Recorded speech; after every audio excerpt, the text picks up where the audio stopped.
Hello, everyone. I'm very happy or very pleased to invite you to this webinar. Thank you for joining. Can you all see my presentation? Yeah, okay. Yes.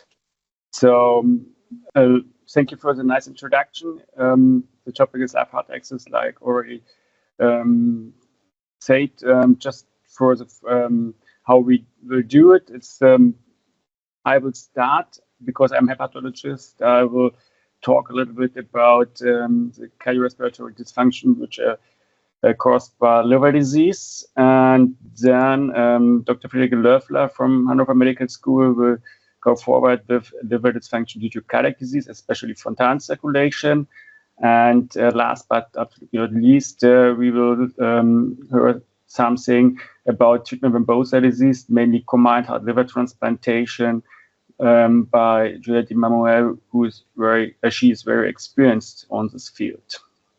Okay, I have nothing to disclose. In my slides or talk, I will show 4 different categories of associated heart problems or cardiorespiratory problems due to liver disease. And I want to start with cardiac involvement in congenital liver diseases. To be honest, in this section or diseases, the cardiac problems, cardiac disease is not mainly driven by the liver disease, but more likely due to the overall syndromal disease, like in Alagille syndrome, where we know we have a lot of possible vessels and cardiac variants, especially pulmonary arterial stenosis is a very frequent problem and also difficult to treat, often with problems to treat it by endovascular treatment. Often surgical treatment for the stenosis is necessary. And also the BA, splenic malformation syndrome, means biliary atresia with associated malformations, like, for example, septum defects, dextrocardia, left or right isomerism, and especially in the left isomerism, we have to take into account that there could be the missing sinus node and problems with the heart rate, especially during situations peri-transplant. Some patients could benefit from pacemaker in this case. We did this, or we saw this in a patient. Then the Wilson disease, the copper accumulation can also happen in the heart with arrhythmias and cardiomyopathy. Similar to the primary hyperoxaluria, where the oxalate depositions can also have or lead to dysfunctions in the heart. Here, each treatment is medical treatment or liver transplantation. For primary hyperoxaluria, the new EMAH treatment is available. Tyrosinemia type 1, everybody knows hypertrophic cardiomyopathy is a big problem for this disease, which can also be treated by a medication or liver transplantation. And at the end, all the glycogen storage diseases, organocytemias, and mitochondrial criteria, leading to cardiomyopathy, arrhythmias, until heart failure. And here we have the supportive metabolic treatment. And the benefit of liver transplantation for the patient is not always clear. And also it's not always clear if the heart disease is stopped by liver transplantation or even reversed, or if it can progress. It's a difficult field. Coming now to the second part, the cirrhotic cardiomyopathy. This is a disease this was the idea at the beginning, caused by hepatic cirrhosis and lead to distinct cardiac changes, diastolic dysfunction, systolic dysfunction, and also QT interval prolongation. The first definition, 2005, on echocardiography imaging changed over the time. The last update was done 2019, and most due to really big advancements of the cardiovascular imaging. In adults, CCM has been found to have a significant incidence and also impact on outcome pre and post liver transplant. In children, the data are really scarce, and only few studies exist. This slide is a kind of busy. I just want to mention it to show you how many factors play a role for the cirrhotic cardiomyopathy. Of course, at the beginning, we have the changes in the hepatic circulation with the bypass of portal blood flow, a lot of endothelial activation, changes in the splanchnic circulation with vasodilatation and reduced intravascular blood volume, following systemic circulation changes, and also neurohormone axis, which is changed, all this leading to cirrhotic cardiomyopathy. Here you can see the different criteria, which I mentioned already, and on the bottom, the new one from 2019. And one of the main factors, at least for children, is the diastolic dysfunction. This is what we see first. And you can read here the different echocardiographic parameter, which show you, can help you to diagnose this situation, this problem. And one example from one of the most important ones is E- velocity and the E ratio.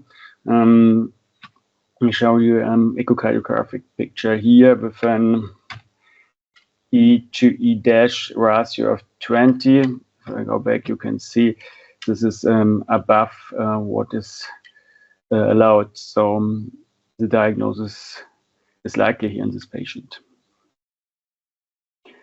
And then we also have some criteria on this side, not so specific ones, with myocardial mass changes, serum biomarkers, which are under research still, and also the chamber enlargement. And of course, cardiac MRI is also a good possibility. Some studies show that bile acids may play an important role in the development of CCM, and therefore the ursodesoxycholic acid may be a protective treatment, easy protective treatment. The results on the QTC and CCM are controversial. You remember at the beginning I told you that it was included in the definition, but not all studies really show association between QTC and CCM. And last but not least, what is very important is that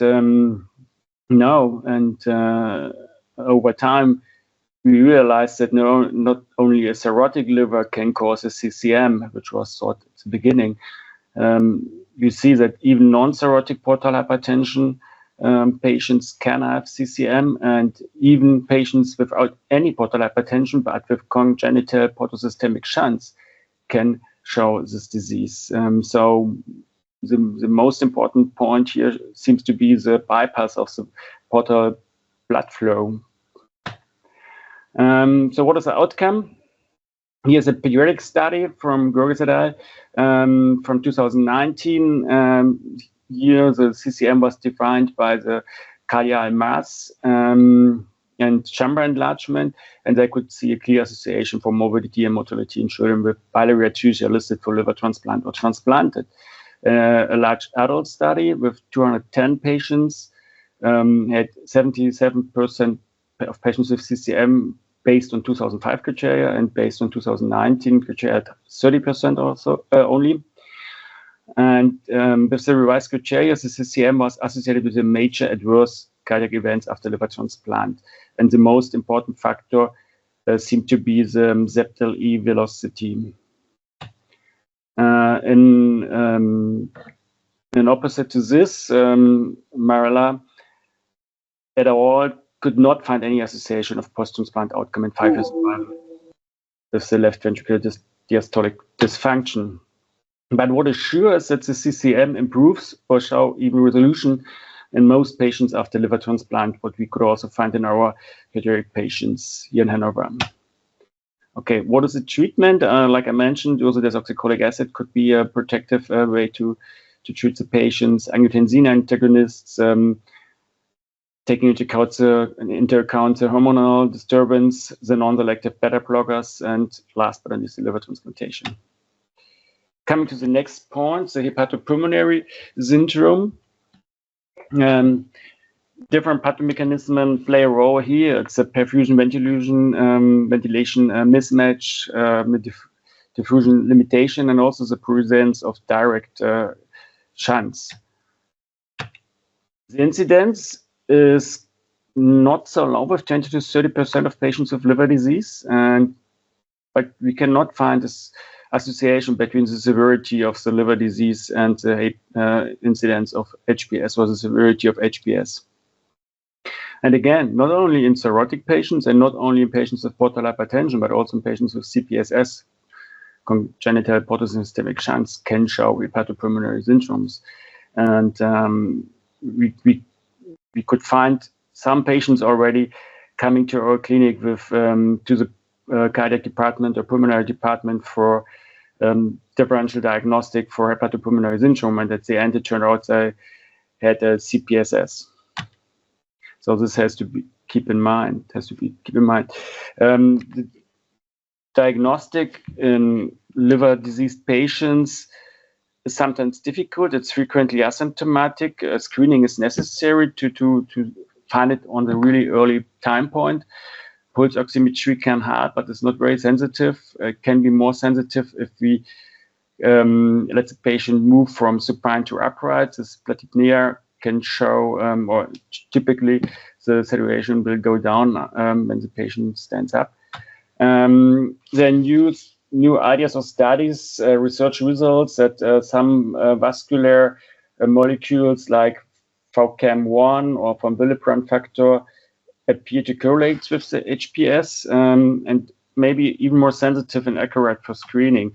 There's one recently, one study with a huge amount of patients, adult patients from US, showing this. But still, it's not in clinical practice. Clinical signs are also the clapping.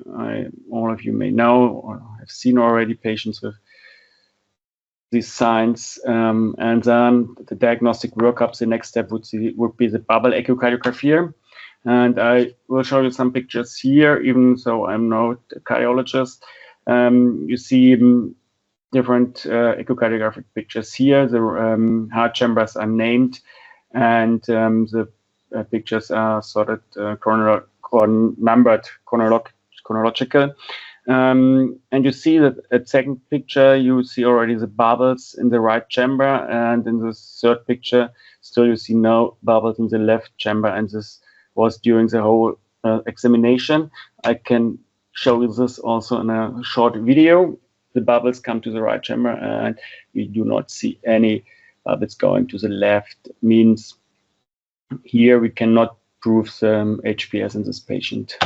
But another patient here, again, you see the different time points from 1 to 5, and you can already see at picture 4 that the bubbles come into the left chamber, and I can show you this again on a short video.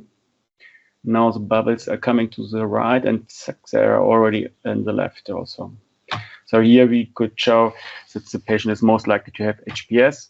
Another important examination is the arterial blood gas analysis, of course, also for staging by the partial oxygenation saturation. The scintigraphy can be helpful. CT scan to detect really treatable chunks, like you can see here on the right side.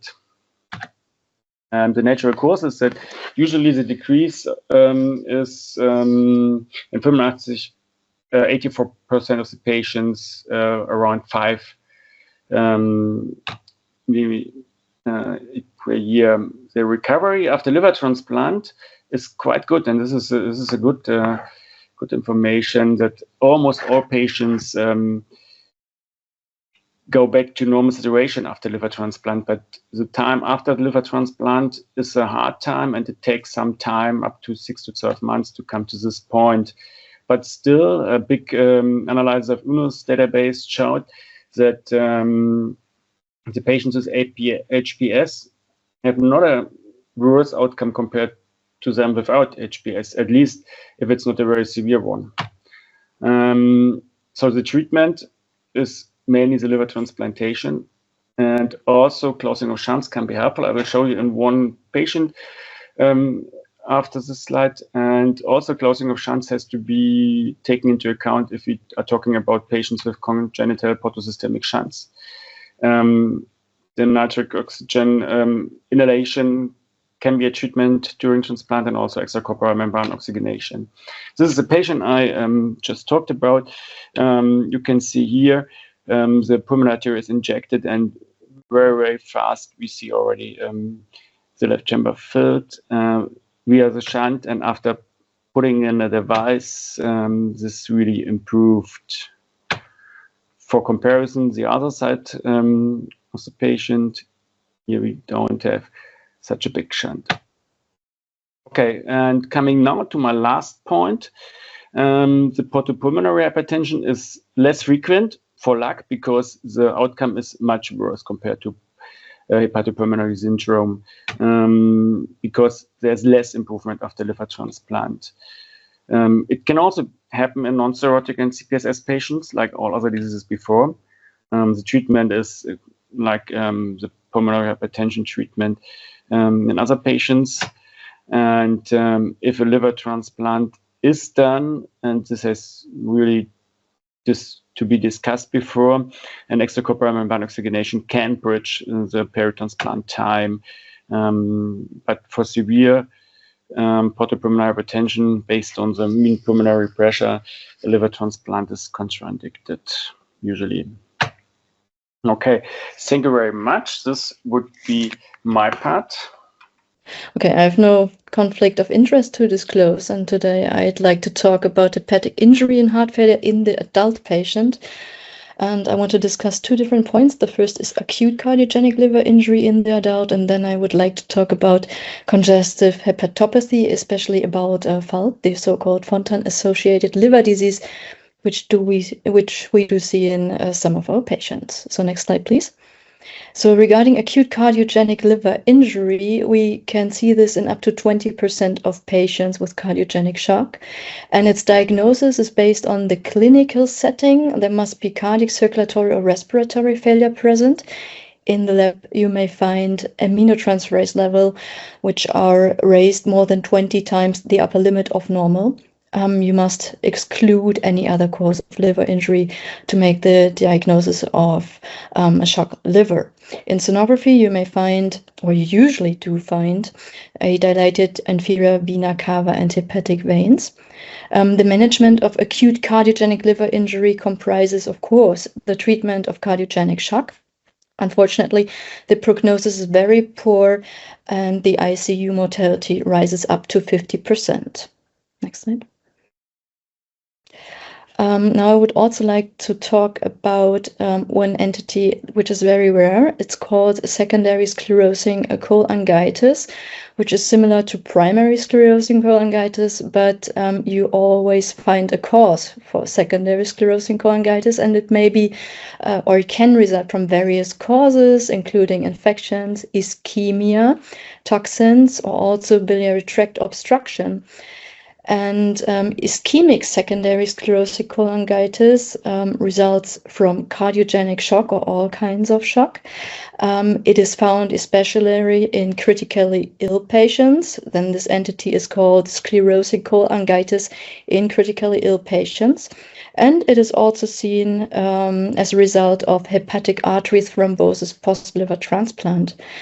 And regarding pathogenesis, inadequate blood supply to the bile ducts causes biliary epithelial injury, inflammation, and finally fibrosis of the biliary tree.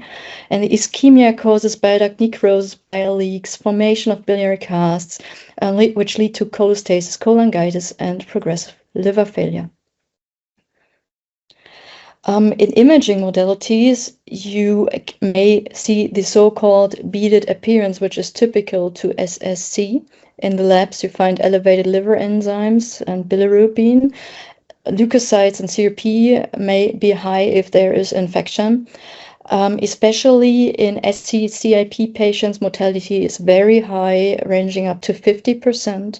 And the management of SSC comprises supportive care, treatment of infection, endoscopic or surgical intervention for biliary drainage, the use of UDCA, or finally, if there's no other way, liver transplantation. Now I'd like to focus on congestive hepatopathy, which we see in some cardiac chronically ill patients. The incidence and etiology is that the incidence rises up to 65% according to literature in patients with chronic heart failure, and it has been described to be found in up to 80% of patients who are being evaluated for LVAD. Underlying cardiac conditions may be advanced biventricular failure, severe tricuspid regurgitation, restrictive or constrictive cardiomyopathy, or congenital heart disease, which I would like to focus on in the next few slides. So, one disease that goes along with congestive hepatopathy, which is then called Fontan-associated liver disease, is the so-called Fontan palliation. This is a very special kind of surgery, which is generally performed in congenital heart defects where a biventricular repair is not possible. And what you do is that you anastomose the superior and inferior cable vein to the right pulmonary artery. There are different types of surgery techniques as shown on the right side of the slide, and underlying conditions may be tricuspid atresia, the double inlet left ventricle, hypoplastic left heart syndrome, or other forms of univentricular hearts. And what is characteristic to the Fontan circulation is that those patients do have a chronically elevated central venous pressure. They do have a chronically reduced cardiac output, and the central venous pressure corresponds to the pulmonary arterial pressure. Thus, you have got a chronic venous congestion and a chronic low output, and this form of circulation results in multi-system complications in these patients. So what you see is that you do have affections of the heart and circulatory system. You see arrhythmia, heart failure, valvular regurgitation. The Fontan tunnel may show stenosis. There may be stenosis in the PA system. Often the kidneys are affected. Those patients have renal failure. You see affection of lungs. Some patients do exhibit plastic bronchitis, which is a very severe complication of the Fontan circulation. In the GI system, you may see the so-called protein-losing enteropathy. And of course, the liver is also very much affected due to the chronic congestion, and all patients do develop a so-called Fontan-associated liver disease. Next slide. Fontan-associated liver disease can be seen early within the first 5 years after Fontan surgery. From adolescence onward, all Fontan patients exhibit some degree of liver fibrosis, so it is actually omnipresent in all patients. Fault severity is associated with time from Fontan surgery, and advanced stages can be found in up to 78% in a cohort with a mean age of 23 years. And what you do see is that the chronically elevated central venous pressure, decreased cardiac output, and hypoxia lead to chronic hepatic congestion, to liver fibrosis and cirrhosis. And cirrhosis comprises all kinds of complications. Okay, next slide. So complications of fault, the most important complication is the hepatocellular carcinoma, and we have seen increased rates of HCC in this patient population. A recent meta-analysis from last year found a cumulative incidence of HCC at 10, 20, and 30 years after Fontan of 0%, 2% at 20 years post-Fontan, and 7% 30 years after Fontan. So it is very important to look for HCC in these patients. You may find esophageal varices, ascites, spontaneous bacterial peritonitis, hepatic encephalopathy, so the usual complications of liver cirrhosis. I now want to briefly present a case report. Recently, we saw a 47-year-old Fontan patient. He presented in an external hospital in Hamburg with pressure discomfort in his upper abdomen. And he had a pacemaker, which was abdominally located, and it protruded prominently. And the patient also reported night sweats for several weeks. And actually, a lab analysis revealed an AFP of more than 1 million. So diagnosis of HCC was there. And in the tumor board, initiation of palliative immunotherapy was decided. Unfortunately, this patient died 5 months after initial diagnosis.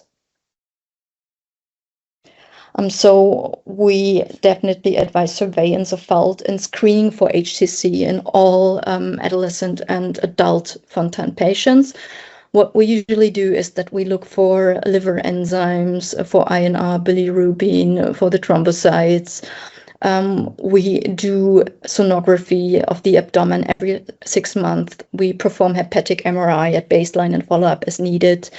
If feasible, we also promote performing an elastography to monitor liver stiffness, and liver biopsy is performed if there is any kind of uncertain diagnosis, if the patient is a candidate for liver or heart transplant or both, or if there is a liver nodule which is suggestive of HCC, and EGD is performed in case of advanced fibrosis or cirrhosis to screen for varices.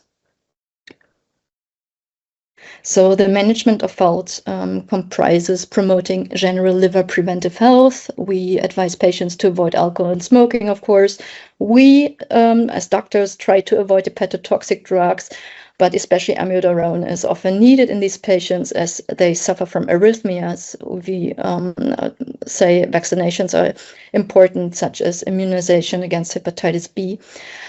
If feasible or if needed, optimization of the Fontan hemodynamics are very important. So if there's a valvular defect like valvular regurgitation or stenosis, we opt for surgical treatment if feasible. Sometimes a PTA of the Fontan tunnel and pulmonary vasculature in case of stenosis is needed. We do medical treatment of heart failure. Sometimes we discuss pulmonary vasodilator therapy. Adjunct medical therapies comprise aldosterone inhibition or ACE inhibitors. And if there's no other option, combined heart and liver transplantation may be the last resort. Okay, conclusions. Okay, interactions between the liver and heart in adults involve both acute and chronic forms of cardiogenic injury. Secondary sclerosing cholangitis, especially in critically ill patients, is a rare but very severe and often devastating conditions for which liver-heart transplant remains the only definite cure. The incidence of congestive hepatopathy in acquired heart disease is decreasing while the incidence of FALT is rising. FALT becomes universal in patients 10 years after undergoing Fontan, and it is linked to a higher risk of complications, especially HCC. And we promote regular screening for HCC and ongoing follow-up for FALT. And we think this is mandatory in all adolescent and adult Fontan patients. And the last point, of course, further research is required to tailor optimal management strategies for Fontan-associated liver disease. So thank you very much. All right, so I'm going to talk about transplant decision-making in focusing on Fontan-associated liver disease. So, what is the role for liver transplants in patients with FOD? And then some special situations, including children and liver cancer has been alluded to by the other speakers. So, people, I think this is probably one of the things I get asked about a lot because I've written about this and, who really needs a liver transplant? So the first combined heart liver transplant was actually performed in a child with familial hypercholesterolemia. Dr. Starzl was involved in this case. It actually happened in Texas. And she survived for several years and died from complications related to chronic rejection. And when we look at indications for combined heart liver transplant in the US, which is probably the largest global experience of this operation, The first two eras, from the late 1980s to the around 2010, was really among patients with restrictive cardiomyopathy and other kind of cardiac origin, non-congenital heart disease type issues. And then over the last really 15 years, but more in the last 5 to 10 years, congenital heart disease involved has become the leading indication for combined heart liver transplant in this country, with more cases performed in the last 3 to 4 years than the prior 25 years combined. You can't actually track this in the US data because the indication for heart transplant is congenital heart disease with history of surgery. It's not specifically Fontan. And then for FALD, there's not a liver disease specific code. So typically they get entered as other, and then cardiac, somebody does a free text diagnosis. So we can't track this very well. And this shows the case volume. I haven't updated this with the most recent couple of years, but I mean, in general, you can see that it's expanded quite a lot as people become aware of these patients and the need for transplant in them. This is a complicated procedure. It's being performed in a limited number of centers. This is from 1988 to 2018. But you can see that even among, higher volume centers, there's really only, 10 that have even done more than 10. So we wrote this paper back in 2020 talking about transplant considerations and how people think about these patients. And especially in the adolescent population, there's this concept of like, can we just get away with doing a heart transplant alone? People think that there's this possibility that if you remove the Fontan circulation, that there would be a regression of the fibrosis. And then the worried complications would be an early postoperative hepatic decompensation, which would be devastating, a further progression to cirrhosis even after correcting the Fontan circulation, and then the very worrisome risk for developing HCC, which we don't really understand in this specific patient population because not all of them have cirrhosis. If we move forward with a combined heart liver transplant, it's a much bigger operation. It's technically more challenging, especially in the context of a redo sternotomy. It's not the liver transplant that's generally the bad part of the operation. It's the heart transplant and then getting the patient through a 12-hour operation. There is definitely an immunologic benefit. This dates back to the work of Sir Roy Kahn at Cambridge, where he showed, in the 1960s, that when you combine a liver with other organs, that you confer an immunologic benefit to the combined organ. And so in the setting of heart liver transplant, certainly, regardless of the indication, there's less episodes of acute T-cell mediated rejection and antibody mediated rejection. It works very well even in highly sensitized patients. There's now been a couple of case reports where they've dominoed a liver into somebody that's super highly sensitized that needs a heart transplant, and then take in a non-Fontan population, transplant that person's liver into another patient. They did that in Seattle with good results. I don't talk a lot about this feature. I'm happy to answer questions, whether you put the heart in first, the liver in first. Mayo Clinic has put the liver in first to try to adsorb antibody in highly sensitized patients. Penn has moved forward with heart first, then liver in highly sensitized patients. Both have very good results with low rates of rejection.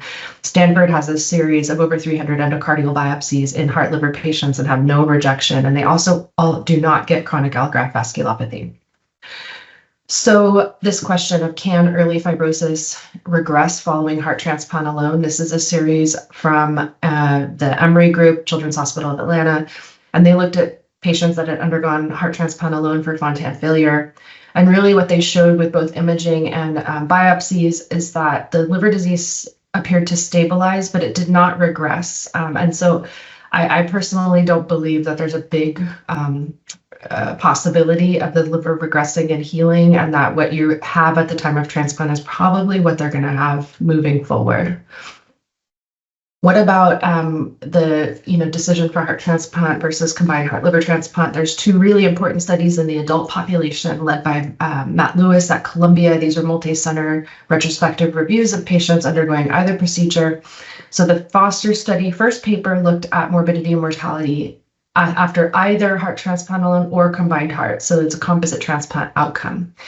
And really what they observed were risk factors for bad outcomes were late referrals after Fontan failure with, poor New York Heart Association functional status, pacemakers, low serum sodium, lower extremity varicosities, lots of collaterals, worse functional status. And this just says, when you're thinking about these patients, early referral is important, and we can't think about them like other liver transplant patients or other heart transplant patients, and we have to find a way to get to see them earlier. They actually have a paper that I don't know if it's been published yet or not, but they looked at the evaluation phase, and about 40% of patients referred for combined heart liver transplant or heart transplant alone were declined because they were too advanced at the time of evaluation. So we're really missing the boat with these patients. If you look at the next Foster paper, this compared heart transplant alone to combined heart liver transplant. This is a large series, and regardless of the way that they looked at the data, heart transplant alone had a significantly worse long-term outcome. And this was whether they looked at ERA, center volume, and severity of liver disease. And so what they did in both of these studies, because it was a retrospective review, the way that people had evaluated the liver disease was fairly heterogeneous. And so they used something called the FALD score, which was essentially if you had 2 or more of the following things. You had ascites that had been tapped more than twice. You had endoscopic evidence of varices, radiographic evidence of chronic liver disease.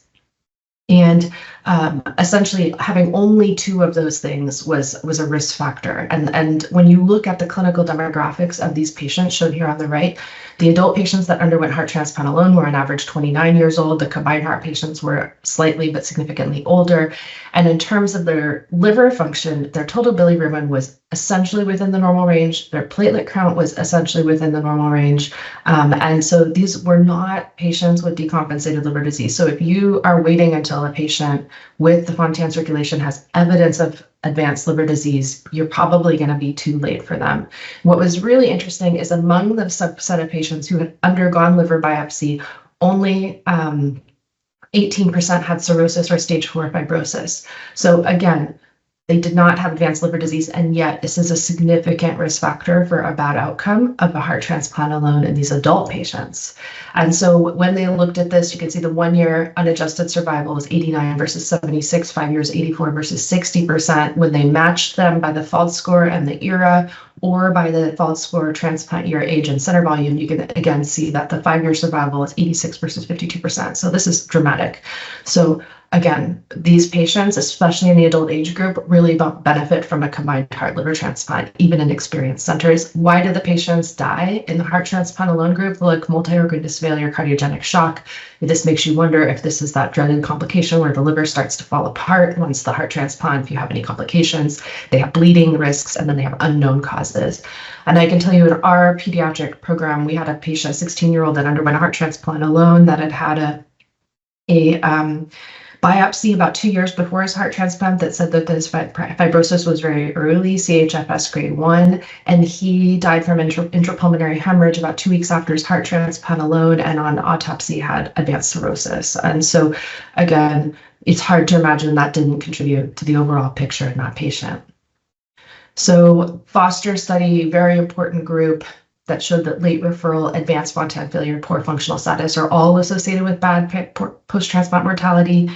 Evidence of FALD, even well compensated, is strongly associated with better outcomes for the combined procedure. And then, as I mentioned, 40% of patients are declined transplant at evaluation. And remember, if these patients, which are young, don't get transplant, really they go into a hospice pathway. You know, some people talk about organ equity. You know, if we use livers in these patients that are not decompensated and they're taking good livers, like, is that an equitable use of 2 organs? And I would say even in the US, combined heart liver transplant still represents far under 1% of all liver transplant activity. So my own personal bias is that here, at least, you know, we're doing, you know, acute alcoholic hepatitis is probably one of our top indications for liver transplant in the US right now. And if we take a small fraction of these livers and give them to patients who have a congenital disease that we know is going to have a great long-term outcome if we can get through the operation, I don't have any issue with that. But again, ethical dilemma that we can all talk about.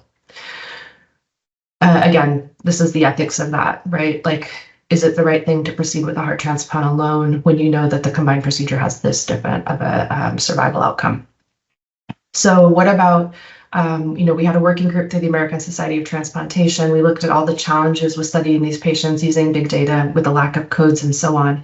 But we looked at patients in the US who were listed and underwent heart transplant for congenital heart disease with surgery. We found 10 patients, and there were 7 adults, and only one of these patients ever got a liver after undergoing heart transplant for congenital heart disease. Now, keep in mind that a couple of these patients who underwent heart transplant and, under 1 year of life are likely not a Fontan population.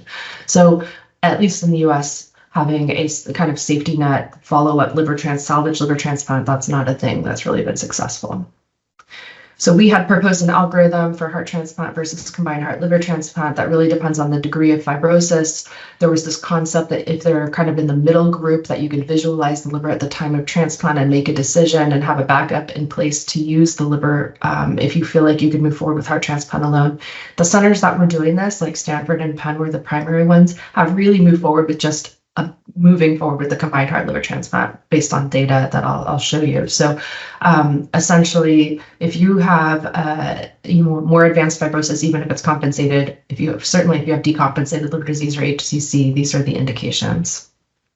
So combined heart liver transplant is increasing exponentially in the US. I know many of you guys are from regions that may have some logistical challenges of this. I've talked to folks for example, in Australia, the heart transplants are done in a totally different center than the liver transplant. So the logistics of actually how to make this work when you have a regionalized transplant model is challenging. But here, centers are increasingly taking it on. It's the leading indication for combined heart liver transplant. I would say that the FALD may stabilize, but it's unlikely to regress. Well-compensated liver disease is associated with worse outcomes following heart transplant, at least in adults. And then patients who undergo heart transplant alone are unlikely to get a salvage liver transplant, at least in the US. So what about children and cancer? So pediatric experience is lower. We've done 3 at our center. Stanford has done,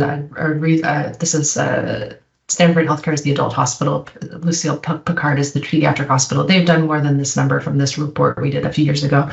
And then WashU has done some of these, but it's a big undertaking. Certainly, I know Pittsburgh has done some. I know they've done 2 in Barcelona in terms of Europe for sure.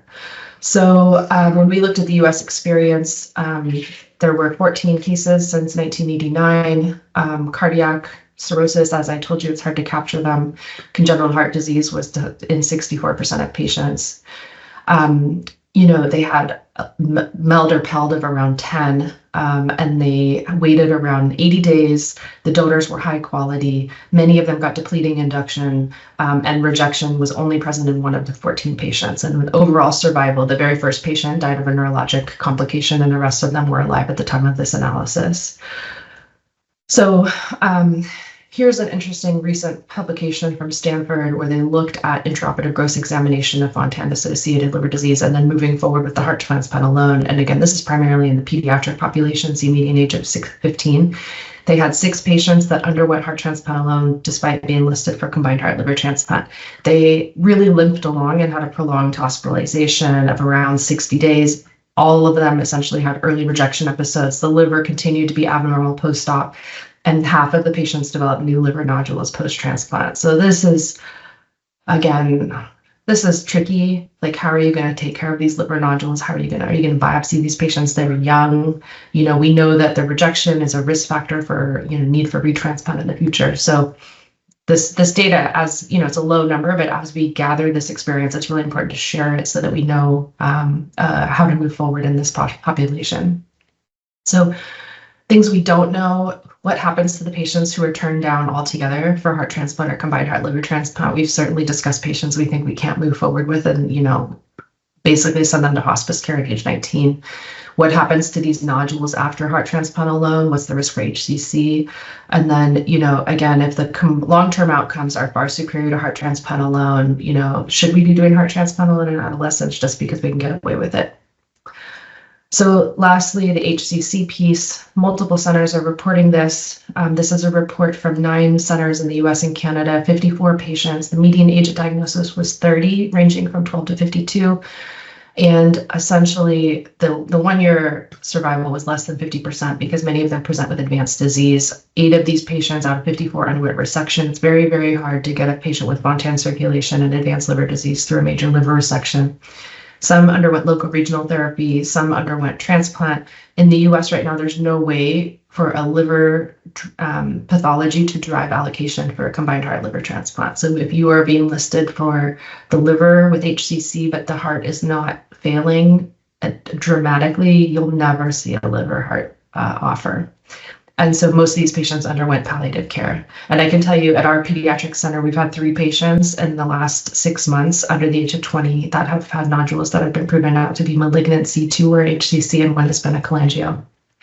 So we wrote a paper about this. It's no man's land for a combined heart liver transplant in patients with advanced liver disease and HCC. And as they change allocation algorithms in the US, we have to figure this out. It's a small number of patients.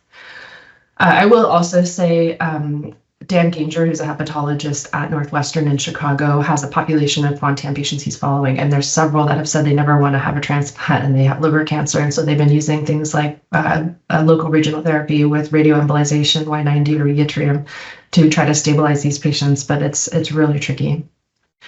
So ultimately, every patient post-Fontan has some degree of Fontan-associated liver disease. Most are well compensated. Liver biopsy is safe. I know I didn't talk about this data, but I can share that with you if you like. We don't have any validated non-invasive techniques, although there's a really nice study from the Fond Liver group in Europe that show in adult patients that FibroScan can correlate with biopsy fibrosis levels. There's an emergent subgroup that have high-risk HCC that we don't really fully understand, and it's not in the setting of cirrhosis in all patients. And I would say, my perspective is that combined heart liver transplant continues to kind of result in the best outcomes, even and especially with well-compensated liver disease. And if you wait until they're too sick or they manifest their chronic liver disease, for example, you may be missing the window of opportunity for transplant. Thank you so much for inviting me to share, and I'm happy to try to answer questions. And the last thing I'll say is that we have a consortium monthly call to talk about really hard cases. And so if anybody ever has a patient that they're unsure about, they could contact me and we can get it on the schedule, and then you can kind of have a consensus opinion to take back to your selection committee. Thank you.